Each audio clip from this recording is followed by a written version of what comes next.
Tous, nous sommes effectivement ensemble pendant 3 heures pour suivre cette première séance de la semaine, dernier lundi du mois de février sur les marchés boursiers à la Bourse de Paris et puis à Wall Street bien entendu avec nos meilleurs spécialistes, qu'ils soient ici en studio. C'est le cas de Jean-François Bay. Bonjour Jean-François, oui, bonjour directeur général de Morningstar France que l'on retrouvera réel. Et notre invité pour parler marché, c'est Jean-François Bay, comme tous les lundis. Bonjour Jean-François. Oui, bonjour Vincent. Directeur général de Morningstar France. On va voir en quoi la situation préélectorale actuelle peut se rapprocher de celle que l'on a connue il y a bien longtemps maintenant, en 81, lorsque Mitterrand accédait au pouvoir. Alors on sait que depuis plusieurs semaines, plusieurs mois, il y a de la tension sur les taux de la dette française, l'OAT 10 ans, le spread comme l'on dit, avec son équivalent allemand, eh bien ne cesse de s'écarter. Déjà où en est-on sur ce plan-là? Au moment où on parle ce matin, ou plutôt aujourd'hui, il semble que on se détende de nouveau. Oui, tout à fait, vous avez raison. Je pense que je voulais faire cet exercice avec vous parce qu'effectivement, ces dernières semaines, on a connu une certaine tension sur les marchés européens et les marchés français. Et on sent de manière un peu palpable cette fragilité et ce risque politique monter petit à petit. Alors on a des marchés qui sont un peu tiraillés entre des nouvelles macro, micro qui sont plutôt bien orientées et des nouvelles politiques qui plombent un petit peu les marchés. On avait évoqué ensemble le fait qu'effectivement, les marchés allaient rester plombés pendant les prochaines semaines jusqu'aux élections. Et comment ça s'est matérialisé? Ça s'est matérialisé, vous l'avez dit, sur les taux d'intérêt entre l'Allemagne et la France. Ça a été plutôt long sur l'Allemagne et short sur la France, c'est-à-dire que les taux longs ont fortement baissé en Allemagne. On était à 0,50, autour de 0,50 il y a environ un mois. On est à 0,18 ce matin. Et d'un autre côté, les taux français ont plutôt tendance à monter depuis le début de l'année. On est autour de 0,90. Alors ça a été pire. Il y a la semaine dernière, on est monté à un pic de 1,14 sur le 10 ans français, au moment où les sondages parlaient... Ça, c'est vraiment au gré des sondages. Au gré des sondages.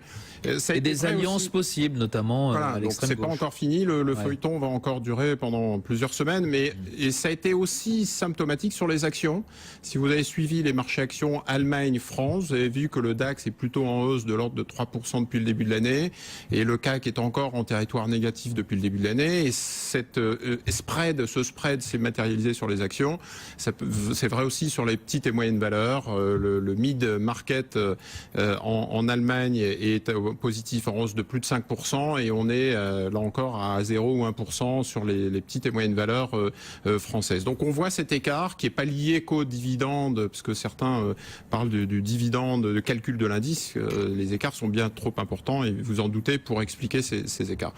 Et donc on se dit, voilà, les marchés vont rester tiraillés. Est-ce que vraiment ce scénario d'inquiétude sur les élections présidentielles et législatives en France sont justifiés ou pas? Et certains nous promettent le chaos suite aux élections des extrêmes, d'autres nous parlent, les extrêmes nous parlent d'absence de réforme et d'un retour un peu au protectionnisme. Chacun agite un petit peu le chiffon rouge, et donc j'ai voulu faire ce travail en disant, mais que s'est-il passé en 1981 quand il y avait de telles inquiétudes sur l'arrivée des socialistes et des communistes au pouvoir, et que s'est-il passé vraiment sur les marchés financiers cette fois-ci? Jusqu'à maintenant.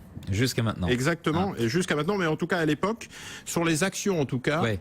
On a des actions françaises, c'était pas le cas. Au lendemain du 10 mai 80, comment s'était passée la première séance du 11 mai, justement, le lendemain de l'arrivée de la victoire de François Mitterrand? Voilà, moins 17% sur la Bourse de Paris entre le 11 et le 15 mai 1981. Donc on voit un décrochage. La première semaine suivant cette élection. Et donc on a baissé à peu près d'un tiers au plus bas, moins 33%. Donc on voit que l'impact sur la Bourse de Paris a été assez important sur les actions.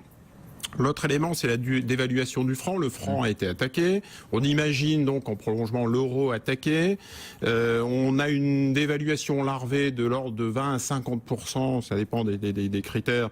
Mais un petit peu... Le gouvernement devait dévaluer aussi, régulièrement dévaluer. Exactement. Donc au global, on a une dévaluation de l'ordre de 50%. On a en tête la dévaluation, la baisse de la livre de l'ordre de 20% au moment du Brexit. Donc c'est un peu dans les mêmes eaux, on va dire.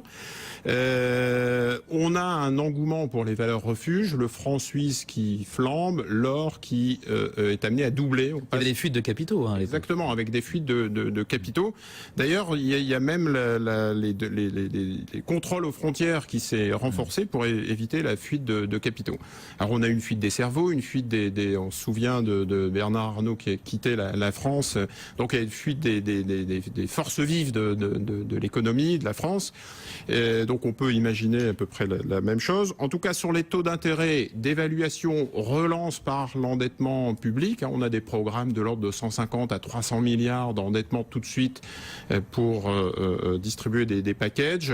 Ça donnera forcément un endettement très fort, de l'ordre de 500 milliards à 1000 milliards de hausse de l'endettement public sur la période. Les taux d'intérêt à long terme, à l'époque, ont doublé. On est passé de 9% à 18%. Ah, d'accord. On était quand même déjà à 9% avant. On était déjà à 9%. Il y avait une inflation qui n'était pas la même. Exactement. Difficile de faire le parallèle avec les taux d'intérêt, mais on serait un petit peu entre l'Italie et la Grèce, c'est-à-dire qu'on serait de l'ordre de 5%. Donc on imagine un taux d'endettement pour les ménages et sur les taux longs qui passerait de 1 à 5%, situation similaire. Là encore, c'est un proxy, mais c'est intéressant de voir l'impact aussi sur les taux d'intérêt. Dites-moi l'immobilier, justement, vous parlez de taux d'intérêt. On sait que c'est ce qui aussi, ça a un impact, bien entendu, sur l'immobilier, la remontée des taux. Qu'est-ce qui s'était passé? Les prix avaient chuté aussi? Fuite des capitaux, baisse des marchés immobiliers. Les prix ont baissé de l'ordre de 20%, avec un point bas atteint en 1985. Ça a légèrement remonté après, en 87, ça s'est stabilisé. Alors il faut se souvenir aussi que les nouvelles, la conjoncture macroéconomique s'est dégradée, puisque dévaluation, inflation, hausse du taux de chômage. Et souvenez-vous, on avait eu le tournant de la rigueur ensuite, 2-3 ans après, où on a tout de suite fait un virage à 180 degrés. Le Premier ministre avait changé, on était passé de Mauroy à Fabius. Exactement. Mais en tous les cas de figure, la situation avait été très mauvaise pour les épargnants. Les actions moins 30%, les taux qui flambent, une dévaluation, une inflation qui monte et un taux de chômage. Donc on voit que ce sont, toutes choses étant égales par ailleurs, des nouvelles qui seraient vraiment très mauvaises pour les épargnants français. Bon, la grosse différence, c'est qu'on n'avait pas d'euro à l'époque. Donc là, vous parlez de la dépréciation du franc, le fait que le gouvernement pouvait décider d'évaluer le franc. Là, c'est quelque chose qui ne serait pas possible, sauf si un candidat anti-système, anti-euro l'emportait et essayait justement de détricoter l'euro. Exactement. Oui, donc il y a cette différence, on l'a vu avec le Brexit, puisque l'Angleterre ne faisait pas partie de la zone euro. Il y a une situation encore plus compliquée, j'allais dire, c'est que la France faisant partie de l'euro, il faudrait détricoter en fait cette appréciation. Une baisse de 50%, pour vous donner une idée, à l'époque, ramené en euros constants, on avait un 4 francs pour 1 euro et petit à petit, il a fallu donner 6,5 francs pour 1 euro. Donc on reviendrait un petit peu à la situation inverse, c'est-à-dire qu'on rendrait en fait aux Français à peu près 50% en moins si on parle d'une évaluation à 50%. Donc ça aurait des impacts sur le pouvoir d'achat, les biens qu'on importe, le pétrole. Ça serait clairement une situation très très difficile. Alors peut-être pas aller jusqu'à la situation grecque parce que le taux d'endettement, le taux de chômage, etc., la situation est différente. Mais ça serait clairement en fait une situation de très grave crise pour l'économie française. Donc en tout cas, difficile, ne tombons pas dans un débat religieux, qui a raison, qui a tort. Regardons bêtement les chiffres de ce qui s'est passé en 1981, l'impact sur les marchés financiers à très court terme. Et imaginons un petit peu la même situation en France dans le cadre d'une victoire extrême ou dans le cadre d'une coalition relativement faible. Oui. C'est-à-dire que si on va voir ce que donnent les législatives après la présidentielle proprement dit. Si un président est élu à 45-55 contre le Front National ou avec une législative faible, ça donne une coalition un petit peu faible qui aura du mal à prendre des décisions. Donc voilà pour le rapprochement qu'on pourrait faire entre la situation actuelle, même si la présidentielle n'est pas encore jouée, c'est dans moins de 2 mois le premier tour, un petit peu plus de 2 mois la finale entre guillemets, et ce qui s'était passé en 1981 lors de l'arrivée de la gauche au pouvoir. On va revenir à vous dans un très court instant, Jean-François, pour que vous nous parliez justement de vos scénarios. Sont-ils toujours les mêmes depuis la dernière fois que vous êtes venu nous voir? On va parler des chez Jean-François Bay, on en revient à directeur général de Morningstar France, pour voir, compte tenu de ce contexte, un petit peu les scénarios à court terme. Est-ce qu'ils sont inchangés depuis la dernière fois que vous êtes venu nous voir? Oui. On confirme nos 4 convictions. La première, c'est que les marchés actions en Europe vont rester plombés par les élections françaises. On a une rentrée politique beaucoup plus tôt que ce qui était anticipé. Donc on reste sur ce tiraillement. Pas de flux investisseurs sur les marchés européens. Personne n'achète les actions européennes aujourd'hui. Et donc on aura cet encéphalogramme plat. Et on voit encore. Ça va durer jusqu'au mois de mai-juin.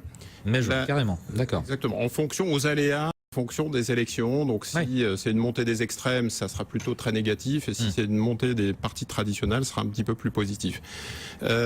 Plutôt donc privilégier les actions internationales hors zone euro, ne serait-ce que pour l'effet de devise et marchés émergents, et jouer la croissance mondiale pour ces places-là.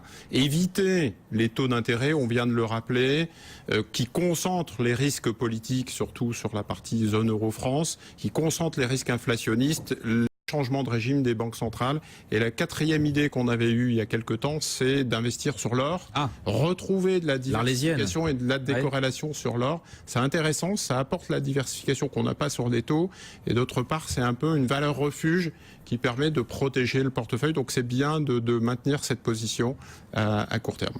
On pourrait voir l'or donc décoller, parce qu'il y a eu plusieurs tentatives un peu ratées. L'or pourrait décoller durablement, cette fois-ci en fonction bien entendu de l'évolution du risque politique, du contexte politique. Dans tous les cas, c'est une sorte d'asymétrie, une couverture qui coûte pas trop cher et qui, on n'ira pas forcément retrouver les 1 900 $, mais qui est intéressante à jouer. Il y a aussi une dimension risque aux États-Unis, politique de Trump qui favorise, protectionnisme géostratégique qui favorise aussi l'or en ce moment. On dit toujours qu'il faut avoir 5% d'or dans son portefeuille, ça reste valable. Ça reste valable. D'accord. Parfait, Jean-François, merci d'avoir été avec nous pour ce tour d'horizon. Directeur général de Morningstar France, BFM Business, 15h27, on fait une petite pause.